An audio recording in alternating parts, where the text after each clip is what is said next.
அருள்மறையாம் திருக்குரானில் சூரா அல் ஜும்ஆ என்கின்ற அத்தியாயத்தில், நபியே நீங்கள் கூறுவீராக, எந்த மரணத்தை கண்டு நீங்கள் விரண்டு ஓடுகின்றீர்களோ அந்த மரணம் நிச்சயமாக உங்களை சந்தித்தே தீரும்.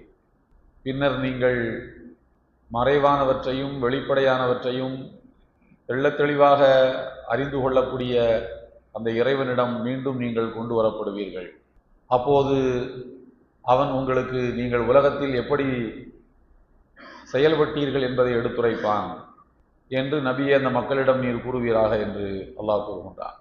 இந்த வசனத்திற்கு விளக்கமளித்த திருக்குரானுடைய விரிவுரையாளர் பேரறிஞர் தபரி அவர்கள், நீங்கள் விரண்டோடுகின்ற மரணம் உங்களை அடைந்தே தீரும் என்று சொல்வதற்கு பதிலாக உங்களை சந்தித்தே தீரும் என்று அல்லாஹ் கூறுகின்றான்.